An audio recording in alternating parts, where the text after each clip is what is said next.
퇴직 후 7년 여행만 하다 보니 가장 먼저 떠오른 후회.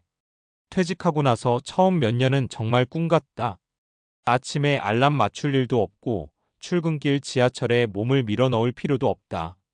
이제야 사람답게 사는구나 싶다. 그래서 대부분 이렇게 말한다. 일단 여행부터 좀 다녀볼 거야. 그동안 못 다닌 게 얼만데. 나도 그랬다. 퇴직하자마자 가방부터 샀고 국내든 해외든 시간 나는 대로 떠났다. 누군가는 부럽다고 했고 누군가는 역시 퇴직하면 저렇게 살아야지라고 했다.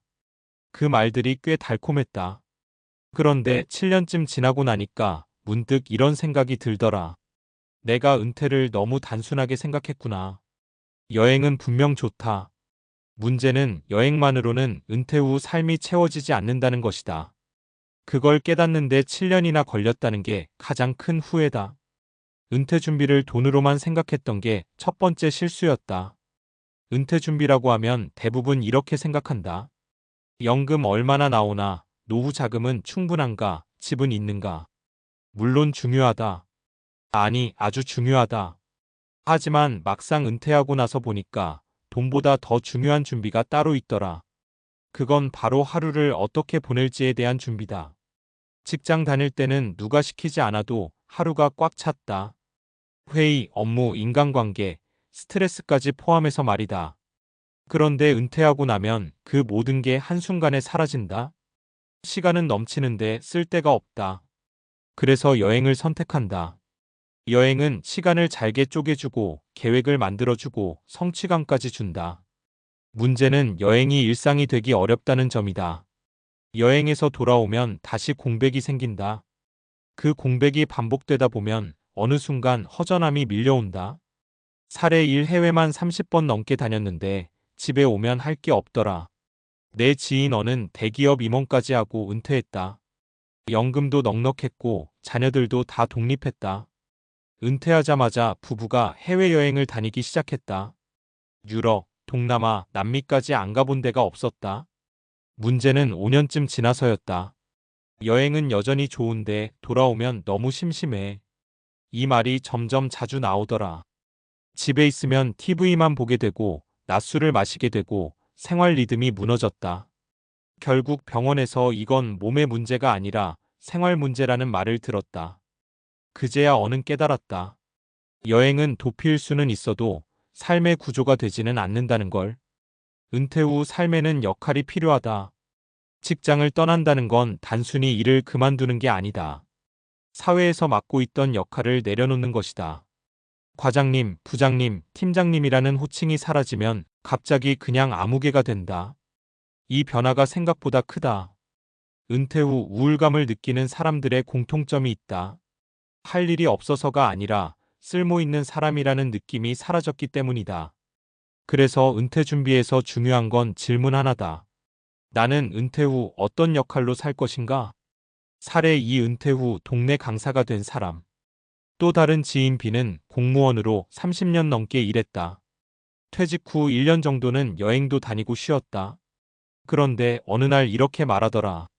아무도 나를 필요로 하지 않는 느낌이 들어. 그러다 우연히 주민센터에서 컴퓨터 강사 모집 공고를 봤다. 전문가까지는 아니어도 직장 다닐 때 쌓은 실력으로 충분했다. 지금은 일주일에 3번 강의를 한다. 돈은 많지 않다. 하지만 표정이 완전히 달라졌다. 누군가 나를 기다린다는 게 이렇게 큰 줄 몰랐어. 이게 바로 역할이다. 큰 직함이 아니어도 소소해 보여도 삶을 붙잡아주는 역할이다. 여행을 줄이라는 말이 아니다. 중심을 바꾸라는 말이다. 이 글을 읽고 그럼 여행하지 말라는 거냐고 묻는다면 그건 아니다. 여행은 은퇴 후 삶의 훌륭한 양념이다. 문제는 양념이 메인이 될 때다. 여행이 중심이 되면 돈이 줄어들 때 불안해지고 체력이 떨어지면 삶이 급격히 위축되고 이동이 어려워지면 하루가 비어버린다. 그래서 은퇴 후에는 이렇게 구조를 바꾸는 게 좋다.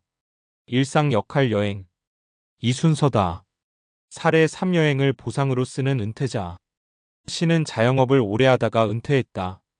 퇴직 후 바로 여행을 다니지 않았다. 대신 동네 도서관에서 봉사를 시작했고 주 2회는 체육관에 나갔다. 그리고 여행은 이렇게 정했다.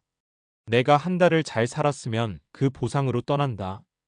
이 방식이 오래 갔다. 여행을 다녀와도 일상이 기다리고 있었고 돌아올 이유가 있었다. 지금도 말한다. 여행이 좋아진 건 돌아갈 자리가 생겼기 때문이야. 은퇴 준비는 결국 삶의 설계다. 퇴직은 끝이 아니다. 다만 누가 짜주던 인생 시간표가 사라지는 순간일 뿐이다. 그때 필요한 건 돈 계산기만이 아니라 삶의 설계도다. 하루를 어떻게 시작할지, 누구와 연결되어 있을지, 무엇을 배우고 무엇을 나눌지. 이걸 생각하지 않으면 아무리 여행을 다녀도 허전함은 남는다. 퇴직 후 7년이 지나서야 알게 된 것. 만약 시간을 되돌릴 수 있다면 나는 이렇게 말해주고 싶다. 여행부터 가지 말고 삶의 틀부터 만들어라. 은퇴 후 가장 먼저 준비해야 할 건 통장이 아니라 일상이고 자산이 아니라 역할이다. 여행은 그 다음이다. 그때의 여행은 도망이 아니라 잘 살고 있다는 증거가 된다. 7년이 지나서야 깨달았다. 그래서 이후에는 누군가에게는 준비가 되었으면 좋겠다.